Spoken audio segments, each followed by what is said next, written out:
আজকে আমি তোমাদেরকে অনুশীলনী 17 পরিসংখ্যানের প্রচুরকের নিয়ম শেখাবো। আশা করি মনোযোগ দিয়ে ক্লাস করলে প্রচুরক তোমরা শিখতে পারবে। আজকে আমি তোমাদেরকে অনুশীলনী 17 পরিসংখ্যানের প্রচুরক কিভাবে নির্ণয় করে তা শেখাবো। আচ্ছা, প্রচুরক শিখতে হলে প্রথমে তোমাদেরকে একটা কাজ করতে হবে। এই সূত্রগুলো মানে এই নিয়মগুলো তোমার শিখতে হবে। যখন তোমাকে প্রশ্নে বলবো প্রচুরক নির্ণয় করো, তোমার বুঝতে হবে প্রচুরকের কলাম কয়টা হয়? দুইটা। কলাম মানে এই একটা কলাম দুইটা, মানে এই সারি, এই একটা সারি, এই একটা সারি। তো প্রচুরকের কলাম কয়টা হয়? দুইটা। এটা একটা নাম্বার প্রশ্ন। দুই নাম্বার তোমার প্রচুরকের সূত্রটা মুখস্থ করতে হবে। সূত্রটা কি? L plus F1 by F1 plus F2 গুণ H। তো এই সূত্রটা কি করো তোমরা? মুখস্থ করো। আচ্ছা, এখন তোমার বুঝতে হবে কোন সংখ্যা দিয়ে কোনটা দিয়ে কি বোঝায়। যেমন এখানে L মানে কি? প্রচুরক শ্রেণীর নিম্ন সীমা। L মানে কি? প্রচুরক শ্রেণীর নিম্ন সীমা। F1 হচ্ছে সর্বোচ্চ গণসংখ্যা মাইনাস উপরের শ্রেণীর গণসংখ্যা। F2 সমান সর্বোচ্চ গণসংখ্যা মাইনাস নিচের শ্রেণীর গণসংখ্যা। আর এই দ্বারা বোঝায় তোমার ওইটা শ্রেণীব্যক্তি অথবা শ্রেণী ব্যবধান, দুইটা একই শব্দ। ওইতে প্রশ্নে শ্রেণীব্যক্তি থাকে, না হলে কি থাকে? শ্রেণী ব্যবধান। এটা হচ্ছে জাস্ট নিয়ম। এখন আমি তোমাদেরকে উদাহরণ দিয়ে এই নিয়মগুলো প্র্যাকটিক্যালি বুঝাই দেব। যেমন আমাদের একটা প্রশ্ন, এই প্রশ্নের মধ্যে আমার উপর বলছে প্রচুরক নির্ণয় করো। তাহলে প্রথমে আমি শিখছি প্রচুরক নির্ণয় করতে হলে কলাম কয়টা হয়? দুইটা। এই যে একটা হবে শ্রেণীব্যক্তি আর একটা হবে গণসংখ্যা। এই যে গণনা বিকলন শ্রেণীব্যক্তি গণসংখ্যা জাস্ট খালি দেখে বলছি। এই যে শ্রেণীব্যক্তিগুলো সুন্দর করে লিখছি, গণসংখ্যাগুলো সবগুলো তুলছি। তোলার পরে এই লাইনটা তোমাদের লিখতে হবে। কি লিখলে? এখানে সর্বাধিক গণসংখ্যা, সর্বাধিক বলতে কি বুঝি? সবচেয়ে বেশি। সর্বাধিক মানে কি? বেশি। সর্বাধিক মানে কি? বেশি।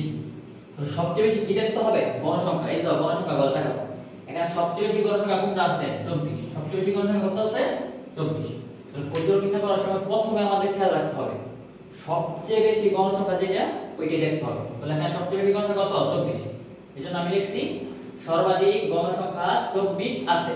কোন গণের মধ্যে? 65 থেকে 69 শ্রেণী। কোনটার মধ্যে? 65 থেকে 69 শ্রেণী। এইটা তোমাদের লিখতে হবে। ধরো আমি একটু ঘুরাই দিলাম, এখানে তো 24 আছে, এখানে আমি ধরো এটা বসে এখানে 30 দিয়ে দিলাম। কত দিয়ে দিলাম? 30। তখন তোমরা কি লিখবা? এখানে সর্বাধিক গণসংখ্যা 30 আছে 64 থেকে 60 থেকে 64 শ্রেণীতে। কিন্তু আমার এই অঙ্কের মধ্যে সর্বাধিক গণসংখ্যা ছিল কত? 24। এজন্য আমি 24 কোন করে আছে? 65 থেকে 69 শ্রেণীতে। আচ্ছা, এটা লেখার পরে তুমি প্রচুরকের সূত্র, প্রচুরকের সূত্র শিখেছি L plus F1 by F1 plus F2 গুণ H। এই সূত্রটা লিখলাম। এখন সাইড দিয়ে আলাদা এই মানগুলো বের করতে হয়। L দ্বারা কি বোঝায়? যেমন L দ্বারা কি শিখেছিলাম? প্রচুরক শ্রেণীর নিম্ন সীমা। আচ্ছা, তোমরা বলো তো এই গড়ের মধ্যে আমি প্রচুরক পেয়েছি, ঠিক না? 65 থেকে 69 এই গড়ের মধ্যে যে প্রচুরকটা আছে, এখন নিম্ন সীমা এখানে কি লেখা আছে? নিম্ন সীমা। নিম্ন মানে সবচেয়ে ছোট। নিম্ন মানে কি? সবচেয়ে ছোট। তো মানে সবচেয়ে ছোট কত আছে? এখানে 65। এজন্য লেখছি L এর মান কত? 65। তো নিম্ন সীমা মানে কি? এই গড়ের মধ্যে যেটা সবচেয়ে ছোট ওইটা হবে L এর মান। আচ্ছা, তারপর আপনি লিখছি F1। এই যে লিখছি কি? F1 কি বের করতে হয়? প্রথমে লিখতে হবে সর্বোচ্চ গণসংখ্যা। তাহলে সর্বোচ্চ গণসংখ্যা ছিল কত আমার এখানে? 24। লিখলাম 24। তারপরে কি চিহ্ন দিতে হবে? মাইনাস। এই যে আমি দিলাম মাইনাস। তারপরে লিখতে হবে উপরের শ্রেণীর গণসংখ্যা। এই যে 24, এটা 24 এর উপর আছে কত? 18। তাহলে 24 মাইনাস 18 হচ্ছে 6। এই যে সূত্র ফলো করো, সর্বোচ্চ গণসংখ্যা মাইনাস উপরের শ্রেণীর গণসংখ্যা। এই যে সর্বোচ্চ গণসংখ্যা ছিল 24 আর উপরে ছিল 18। 24 থেকে 18 বাদ দিয়ে থাকে কত? 6। তারপরে F2 বের করতে হলে প্রথমে লিখতে হবে কি? সর্বোচ্চ গণসংখ্যা। এখানে সর্বোচ্চ গণসংখ্যা ছিল কত? 24। লিখলাম 24। তারপর কি চিহ্ন? মাইনাস। দিলাম মাইনাস। তারপর হচ্ছে নিচের শ্রেণীর গণসংখ্যা। এত 24 নিচে আছে কত? 9। এই 24 থেকে 9 বাদ দিলে থাকে কত? 15। এখন আরেকটা প্রশ্ন করতে পারো, যদি এখানে 24 টা থাকতো তো এটা নিচে কিছু থাকে না, না থাকলে মনে মানে 0, না থাকলে মানে কিছু নাই মানে কি 0। তখন 24 তো মানে 0 হইতো। তো আমার এখানে তো 24 নিচে ঘর আছে, কত আছে? 9। এজন্য কি লিখছি? 24 মাইনাস 9। 24 থেকে 9 থাকে কত? 15। আর H দ্বারা বলে শ্রেণীব্যক্তি বা শ্রেণী ব্যবধান। এটা এখানে খেয়াল করো, 50 থেকে 54 গণ। 50 51 52 55। তো সেই n থেকে ব্যবধানটা কত? 5। এই যে এখানে দেখো আছে 10 থেকে 19।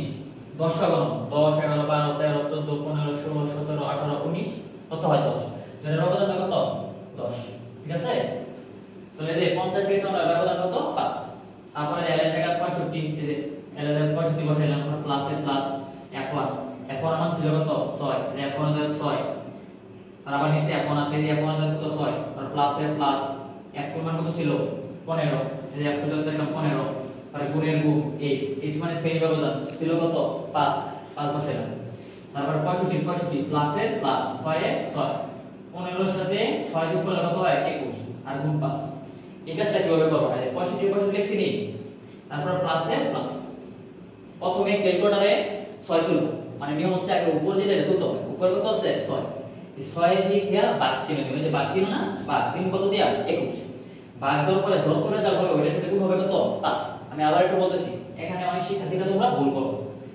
প্রথমে আমি ক্যালকুলেটর তোর উপরে যেটা আছে ওইটা তুলতে হবে উপরে ছিল কত 6 6 এর ভাগ দিব কত দিয়া 21 দিয়া কত ভাগ দিব 21 যেই রেজাল্ট হবে ওইটার সাথে গুণ হবে কত 5 তারপর যাবে এরকম রেজাল্ট হবে আর এটার সাথে এটা যোগ করলে এটা তো হয়ে যাবে এখানে আরেকটা নিয়ম আছে দশমিকের নিয়ম এটা আমি সবার লাস্টে তোমাদেরকে বুঝাবো কিভাবে দশমিকের মান নিতে হয় আর কেউ যদি না বুঝো আমাকে কমেন্টে বলবা আমি তোমাদেরকে আবার বুঝাই দেব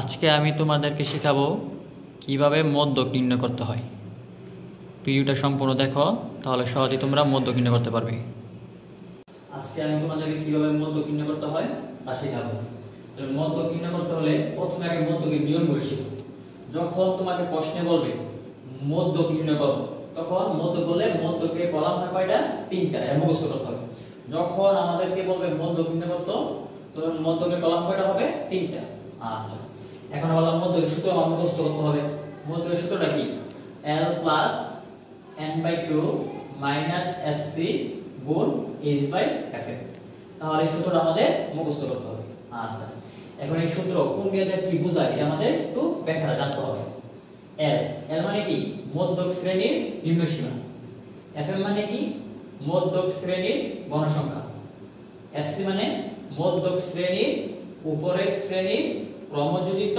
গণসংখ্যা আর n দ্বারা বোঝায় গণসংখ্যার যোগফল আর h দ্বারা বোঝায় শ্রেণীব্যক্তি আমি একটা অঙ্কের মধ্যে প্র্যাকটিক্যাল হবে কোনটার মান কি কিভাবে বের করতে হয় একটু যদি আমি তোমাদেরকে দেখাই একটু মনোযোগ দাও এই যে আমার একটা প্রশ্ন এখানে বলছে মধ্যক নির্ণয় করো আমি তোমাদেরকে শিখিয়েছি যখন বলবে মধ্যক নির্ণয় করো আমাদের কলাম হবে কয়টা তিনটা কলাম কয়টা হবে তিনটা তাহলে তিনটা কলাম তৈরি করলাম শ্রেণীব্যক্তি গণসংখ্যা ক্রমযোজিত গণসংখ্যা এই যে দেখো শ্রেণীব্যক্তি গণসংখ্যা কিন্তু আমার প্রশ্নে দেওয়া আছে তো সুন্দর করে দেখে দেখে শ্রেণীব্যক্তি যেগুলো ইমানগুলো তুলছি গণসংখ্যা যা ছিল তা তুলছি আর এই নতুন এই ঘটনা শিখছি নতুন ঘটনার নাম কি বলতো ক্রমযোজিত গণসংখ্যা এখন বুঝতে হবে ক্রমযোজিত গণসংখ্যা যে কথা যোজিত ফল একই কথা যোজিত ফল ঠিক আছে তাহলে এই নতুন খালি এলসি কি ক্রমযোজিত গণসংখ্যা এগুলো আমরা দেখে দেখে তুলে ফেলছি এখন দেখো এই যে গণসংখ্যা এটা কি লিখছি n সমান কত 50 এটা লিখছিলাম n দ্বারা কি বোঝায় গণসংখ্যার যোগফল তুমি যখন ক্যালকুলেটরে যোগ করবা 6 8 13 10 8 5 সবগুলো যোগ করলে দেখো কত হয় যোগফল 50 তাহলে n বুঝছো আচ্ছা এই গণনা হচ্ছে ক্রমযোজিত গণসংখ্যা এটা কিভাবে বের করতে হবে ক্রমযোজিত কোনভাবে যোগ করতে হবে দাও 6 এ 6 এই 6 এর লগে যদি 8 যোগ করি দাও 6 আর 8 8 কত হয় 14 তাহলে এই 14 লগে 13 যোগ করো 14 এর 13 যোগ করলে কত হয় 27 আবার 27 এর লগে 10 27 এর লগে 10 যোগ করলে কত হয় 37 37 এর লগে 8 যোগ করলে 45 45 এর লগে 5 যোগ করলে 50 সবসময় মনে রাখবে এগুলো মিলবে যদি তো তোমার এই দুইটা মিলে তখন বুঝতে হবে তোমার এই যোগফলটা ঠিক আছে তাহলে ক্রমযোজিত কিভাবে বের করব আমি আবার বলতেছি একটু মনোযোগ খেয়াল করো 6 এ 6 এটার সাথে কি গুণাগুণি যোগ এর সাথে কি করছি গুণাগুণি যোগ করছি গুণাগুণি কি করছি আমরা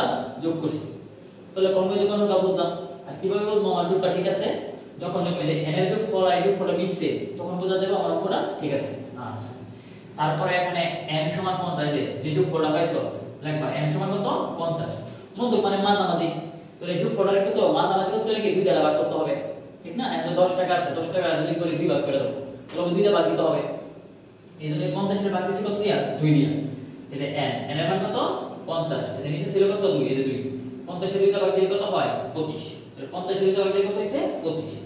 এই 25 নিয়ে আমাদের সামনে আগাইতে হবে। এই যে 25 বের হইছে, এখন একটু খেয়াল করো, তারা আমাদের প্রশ্নের মধ্যে শ্রেণীবিভাগের গণসংখ্যা দিয়ে দিছে। এই গড়টা কিন্তু আমি নিজে করছি, এই গড়টা আমি কি করছি নিজে করছি। যেহেতু এটা আমি নিজে করছি, এই 25 এর উত্তরটা আমি নিজে বের করছি, তো আমি 25 কে এই গড়ের মধ্যে খুঁজব। কত থেকে খুঁজব আমরা 25। খেয়াল করো, এখানে কত আছে 6, কিন্তু আমার লাগবে কত 25। এখানে আছে কত 14, আমার তো দরকার 25। এখানে কত পর্যন্ত পাইতেছি সংখ্যা 14 পর্যন্ত আছে। এই গড়ে কত আছে 27, এটা কত 27 এর মধ্যে কি 25 আছে নাকি নাই? অবশ্যই আছে, কারণ 25 26 27, তাহলে বোঝা গেল এই গড়ের মধ্যে আমি কি পাইছি 25 পাইছি। তাহলে তো কি লিখছি 25তম পদের অবস্থা, যেহেতু এই গড়ের মধ্যে পাইছি, এটা কোন গড়ের মধ্যে 61 থেকে 70 শ্রেণীতে। আবার একটু ক্লিয়ার করি, আমার কত খুঁজতে হবে 25। নতুন যে গড়টা বানাইছে ওই গড়ে 25 খুঁজব। এখানে আছে 14 পর্যন্ত, কিন্তু আমার দরকার কত 25। তাহলে 25 এই গড়ের মধ্যে আছে। ধর আমি একটু ঘুরাই দিলাম, ধর এখানে 25 না, ধর আমি তোমাকে দিলাম 40। কত দিলাম 40। কত দিলাম বের করতে 40। 10, এখানে কত আছে 14, এখানে কত আছে 27, এখানে কত আছে 37, কিন্তু তোমার দরকার কত 40। এটার মধ্যে তোমার 40 নাই, 40 পাইতে লিখে পরে করে দিতে হবে, এখানে 45। তাহলে বোঝা গেল এই গড়টার মধ্যে কত পাওয়া যাবে 40।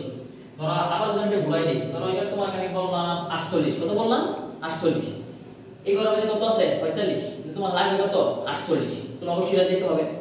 আশা করি এই মানটা কিভাবে বের করতে হয় এটা তোমরা বুঝছো। তাহলে কি লিখছি 25তম পদের অবস্থান 61 থেকে 70 শ্রেণীতে। তাহলে বোঝা গেল এই মানে কি মধ্যক শ্রেণী, এই গড়টা কি মাঝামাঝি গড়। তাহলে কি মধ্যক শ্রেণী 61 থেকে 70, তাহলে লিখলাম। তারপরে যেহেতু মধ্যক বলছে, এখন আমি মধ্যকের সূত্রটা লিখব। তাহলে মধ্যকের সূত্রটাকে আমরা মুখস্থ করাইছি, l + n/2 - f3 গুণ h/f। তাহলে এই সূত্রটা লিখছি। এখন এই সূত্রের ব্যাখ্যা মধ্যে আমি তোমাদেরকে মানগুলো বুঝাই দিই। প্রথমে খেয়াল করো, l দ্বারা কি বোঝাইছি মধ্যক শ্রেণীর নিম্ন সীমা। এটা তো মধ্যক শ্রেণী, নিম্ন সীমা মানে কি বলছিলাম সবচেয়ে কম। নিম্ন সীমা মানে কি কম, কম বা ছোট। তাহলে এখানে সবচেয়ে ছোট কত 61। তাহলে দে l এর মান কত পাইছি 61, এই মধ্যক শ্রেণীর নিম্ন সীমা। তাহলে l এর মান পাই গেছি। তারপরে দাও fm, fm দ্বারা কি লিখছি আমি মধ্যক শ্রেণীর গণসংখ্যা। মধ্যক শ্রেণীর কি নিতে হবে আমার বলতো গণসংখ্যা। তাহলে মধ্যক শ্রেণীর ছিল কত 61 থেকে 70। তাহলে মধ্যক শ্রেণী 61 থেকে 70 না, এই গড়ের গণসংখ্যা কত 13। তোমার এটা কার মান হয়ে গেল fm, এটা কার মান হয়ে গেল fm। আবার একটু ক্লিয়ার হোক, fm দ্বারা কি বোঝায় মধ্যক শ্রেণীর গণসংখ্যা।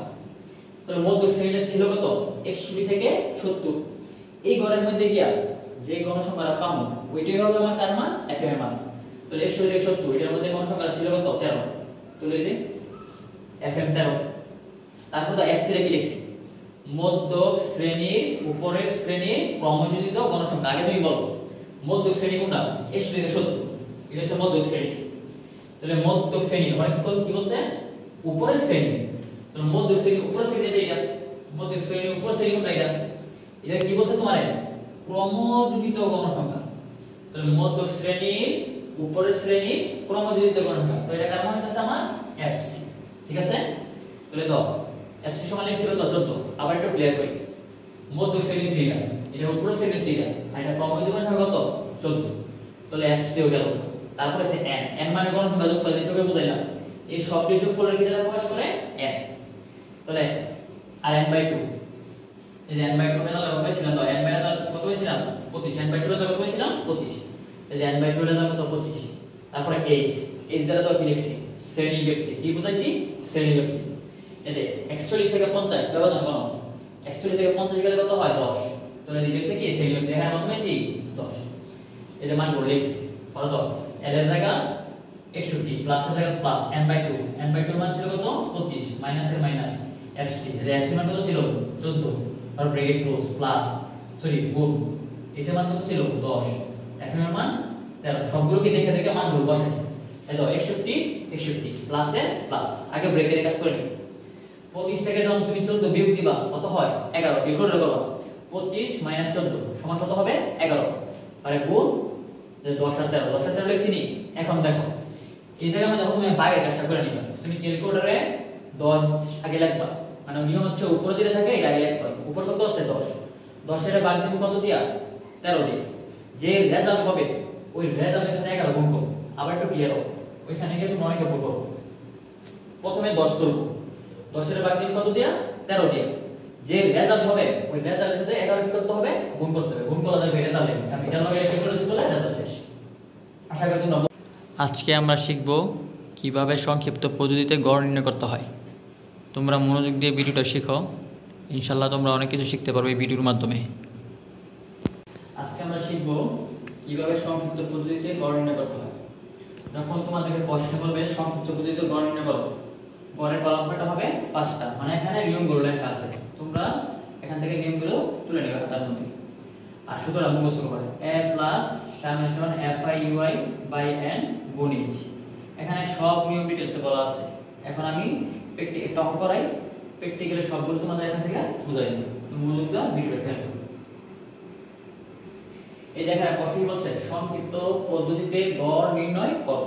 তো তোমাদের প্রথমে বলছি সংক্ষিপ্ত পদ্ধতিতে গড় নির্ণয় বলে কলাম কয়টা হবে, 5টা। কয়টা কলাম করতে হবে আমাদের, 5টা। এই দুইটা মান দিয়ে দিছি, শ্রেণীবৃত্তি আর কি গণসংখ্যা এখানে দিয়ে দিছি। এখন আমি কয়টা কলাম করতে হবে, 5টা কলাম। এই যে কলামগুলো থাকবে এগুলো মুখস্থ করবা। হ্যাঁ, তোমাদের প্রশ্নে শুধু এইটা দেওয়া থাকবে, শ্রেণীবৃত্তি দেওয়া থাকবে আর গণসংখ্যা দেওয়া থাকবে। আর বাকি যে তিনটা গড় আছে তোমরা শিখতে হবে, শ্রেণীবৃত্তি, মধ্যমান, গণসংখ্যা, তাপ বিচ্যুতি, fi গুণ ui। তাহলে শ্রেণীবৃত্তিগুলো আমি প্রশ্ন থেকে দেখে দেখে যা ছিল সব এখানে তুলছি। গণসংখ্যা দেখে দেখে যা ছিল সব তুলছি। দেখো 7, 12, 18, 24, 9 সব তুলছি। আচ্ছা, এখন কিভাবে মধ্যমান নির্ণয় করতে হয় এটা তোমাদের শিখতে হবে। আর মধ্যমানের প্রকাশ করে x সাইড, এর মধ্যমানের কি দ্বারা প্রকাশ করে x সাইড। আচ্ছা, তো কিভাবে একটু মনোযোগ খেয়াল করো। 50 এর লগে 54 যোগ করব, 50 যোগ 54 ভাগ দিব 2 দিয়া, তারপরে রেজাল্ট পাই। ঠিক আছে, এটা লিখেছি। দেখো কিভাবে মধ্যমান নির্ণয় করতে হয়। নিম্ন সীমা যোগ উচ্চ সীমা ভাগ 2। নিম্ন সীমা বলতে কি বোঝাচ্ছে, যে প্রথম না এটার সাথে এটা যোগ করব, যোগ করে যত হইব তার আমি ভাগ দিব কত দিয়া, 2 দিয়া। দেখবা এই যে এটা হিসাব হবে। আবার সেম 55 যোগ 59 যে রেজাল্ট হবে ওইটার ভাগ দিব কত দিয়া, 2 দিয়া, তখন দেখবে রেজাল্ট আসবে। আমি তোমাদের একটা সহজ টেকনিক বলে দিই, যে বারবার এখানে যোগ কইরা দুইটা ভাগ দিলে আমাদের তো অনেক সময় নষ্ট হয়ে যাবে। এজন্য আমরা কি করব, এটা থেকে এটা ব্যবধান কত এটা দেখব। দেখো 50 থেকে 54 ব্যবধান কত, 50, 51, 52, 53, 54, 5 ব্যবধান কত, 5। যেহেতু 5 ব্যবধান, এটা 5 যোগ করো। তো 52 এর সাথে 5 যোগ করলে কত হয়, 57। আবার 57 এর 5 যোগ করলে কত হয়, 62। 62 এর সাথে 5 যোগ করলে 66। আবার 5 যোগ করলে 72। তাহলে মধ্যমান কিভাবে বের করতে আমরা আশা করি এটা বুঝতে পারছি। আবার আমি ক্লিয়ার করে দিই, এটার সাথে এটা যোগ করব, যতটা দলবে তার ভাগ দিন কত দিয়ে, 2 দিয়ে, তখনই আমাদের মধ্যমান বের হয়ে যাবে। আচ্ছা, এবার তুমি তাপ বিচ্যুতির মধ্যে একটা নিয়ম শিখো। অনেক ভাবে শিখে, আমি তোমাদের সহজ থেকে শিখাই দিই। ঠিক আছে, সবচেয়ে বেশি গণসংখ্যা যেই জায়গায় ওই জায়গায় 0 দিব। তাহলে এখানে দাও গণসংখ্যা, এটা না সবচেয়ে বেশি গণসংখ্যা কত আছে, 24, এই জায়গায় কি দিব, 0। তোরা এখানে 24 না, এখানে তোরা 30, কত আছে এখানে 30। তো সবচেয়ে বেশি গণসংখ্যা কত, 30। তাহলে এখানে কি দিলাম, তো আমরা 0 দিতাম। কিন্তু আমাদের এখানে 30 ছিল না, আমার এখানে ছিল কত, 18। তো সবচেয়ে বেশি গণসংখ্যা কত, 24। যে জায়গায় সবচেয়ে বেশি গণসংখ্যা ওই জায়গায় দিব কি আমরা, 0। আর উপর দিকে গেলে মাইনাস, নিচের দিকে গেলে প্লাস। তাহলে দেখো এতে মাইনাসের 1, মাইনাসের 2, মাইনাসের 3, যদি আরো ঘর থাকতো আরো উপরে দিতাম।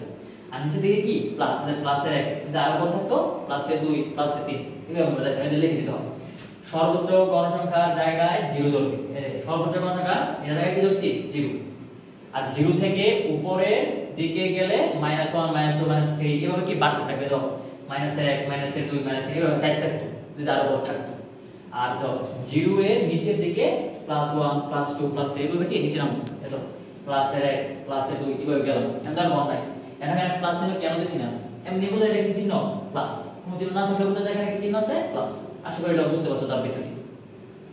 আচ্ছা, এই যে এখানে ছিল fi আর ui, মাঝখানে কোনো চিহ্ন নাই, মানে তাদের মধ্যে কি চিহ্ন আছে, গুণ চিহ্ন। কি চিহ্ন আছে, গুণ চিহ্ন। তাহলে fi মানে এখানে কত আছে, 7, আর ui মানে কত আছে, 3। 7 এর লগে 3, 3 7 21। এই দুটো কি করছি আমরা, গুণ করছি। এই দুটো আমরা কি করছি, গুণ। মাইনাসের না সরি মাইনাসের 3 এর সাথে 7 গুণ করলে 3 7 21, যেহেতু মাইনাসের মাইনাস দিলাম। আবার 12 সাথে গুণ করলে 12 দুগুণা 24, যেহেতু মাইনাস ছিল মাইনাস দিছি। আবার দেখো 18 সাথে গুণ করলে 18 কে 18, যেহেতু মাইনাস মাইনাস দিলাম। 0 এর সাথে যত গুণ করি এটা কত হবে, 0। থাকো 0 এর সাথে যত গুণ করব রেজাল্ট কত হবে 0। তো 24 এর সাথে 0 গুণ করলে কত হয় 0। আবার তো 9 এর সাথে গুণ করলে 9 ওকে 9। তাহলে এইগুলো আমরা কি করতেছি বলো তো গুণ। এটা লিখছি না fi আর ui, মানে এই দুইটা আমাদের কি করতে হবে গুণ। কি করতে হবে গুণ। তো রেজাল্ট পাইলাম। পাওয়ার পরে এখানে কি চিহ্ন দিয়েছি সামেশন। এই চিহ্নটা বলা হয় কি উল্টা, এটা বলা হয় কি সামেশন। সামেশন হচ্ছে ইংরেজি শব্দ। তো সামেশনের বাংলা হচ্ছে যোগফল, মানে এইগুলো আমরা যোগ করব। এই যে fi আছে না, এটাগুলো আমরা যোগ করব। তুমি ক্যালকুলেটরের নিচে থেকে শুরু করবা। এটা কি প্লাসের 9 না, প্রথমে তোমরা প্লাসের 9 9 এর সাথে আবার কি প্লাসের দিকে মাইনাসের 9 মাইনাসের 18, আবার দিবে কত মাইনাসের 24, আবার দিবে কত মাইনাসের 21। আর সমানুপাত দিবা, তাই বেলা কত আইবো মাইনাসের 54। তুমি এটা সম্পূর্ণ কি এর মাধ্যমে করবা ক্যালকুলেটরের মাধ্যমে দিবে বের করবা। 9 মাইনাসের 18 মাইনাসের 24 মাইনাসের 21 আর সমানুপাত চাপ দিবা, তোমরা কত আইবো 54। তো এই কাজগুলো আমরা কি করব ক্যালকুলেটরের মাধ্যমে। এখন তো আরেকটা জিনিস খেয়াল করো, যেই জায়গায় আমরা 0 ধরব তার মধ্যমানের মান হবে 1, তার মধ্যমানের মান কি ধরতে হবে 1, মনে থাকবে। যেই জায়গায় 0 ধরব এই বরাবর আইসা এর মধ্যমানের গড়, এই মধ্যমানের গড় ধরতে হবে কি এর মানটা। এটাও লিখছি এ মানে কি আনুমানিক গড়, এ মানে কি আনুমানিক গড়। এটা কোথায় দেবা, এটি মধ্যমানের গড়ে ধরতে হবে। আর কোন জায়গায় ধরব, যে জায়গায় 0 এই বরাবর আইসা মধ্যমানের গড়ে এর মানটা দিব। তো সবগুলো মান পাইছি নি। আর n দ্বারা কি বোঝায় গণসংখ্যা যোগ শিখেছিলাম তোমাদের, এই সবগুলো যোগ করবা, যোগ করলে দেখো কত হয় 70। আর সূত্রটা মুখস্থ করবা। এতে তো মান পাইছি, এর মানে কত পাইছিলাম 67। আর সামেশন fi কত, সামেশন fi কত আছে -54। সামেশন fi এর মান কত পাইছি -54 লিখলাম। n এর মান কত 70, তো লিখলাম 70। h দ্বারা কি বোঝায় শ্রেণী ব্যবধান। এই যে এটা থেকে এর ব্যবধান কত 5, 50 51 52 53 54 5 না, এটা 5 লেখা। তাহলে এর জায়গা 65 প্লাসের প্লাস সামেশন fi এর মানটা কত ছিল -54, এটা লেখা -54 n এর মান কত ছিল 70, এটা এর মান লিখলাম 70। মানে গুণের গুণ s এর মান ছিল কত 5, আর 66 দেখেন একটা নিয়ম ছিল, এর কি চিহ্ন মাইনাস, এর মাইনাস করে দাও, মাইনাসে প্লাসে মাইনাস, মনে থাকো তো মাইনাসে প্লাসে কি মাইনাস। ক্যালকুলেটর তুমি আর মাইনাস করার দরকার নাই, কারণ কেন করবা না, তুমি মাইনাস প্লাস কি করে ফেলছো অলরেডি, মাইনাস করে ফেলছো। 54 তুমি ক্যালকুলেটর কি 54 তো আমার নিয়ম হচ্ছে উপরে যেটা থাকবো ওইটা আগে তুলতে হবে। তাহলে উপরে ছিল কত 54 লেখা ভাগ দিন কত দিয়া 70, ভাগ দিন কত দিয়া 70। যে রেজাল্ট হইব ওইটার সাথে গুণ হবে 5, তখন এই রেজাল্ট আসে। এখন 66 থেকে এটা কি যোগ করতে বলছে কি বিয়োগ করতে বলছে বিয়োগ, এজন্য আমরা বিয়োগ করলে রেজাল্ট হয়।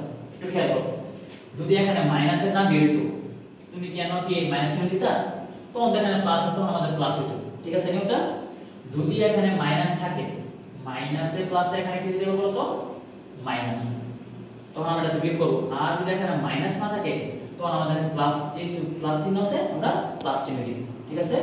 আর এখানে একটু খেয়াল করবা, যোগফল যদি প্লাসেরটা বেশি হয় তখন প্লাসের হবে, এখানে কিন্তু মাইনাসের বেশি, এজন্য কিছু বেশি আমাদের মাইনাস। তাহলে তুমি ক্যালকুলেটর সাহায্য করতে পারবে। আশা করি বুঝতে পারছো, না বুঝলে আমাকে কমেন্ট করবা, আমি ইনশাআল্লাহ বুঝাই দেব।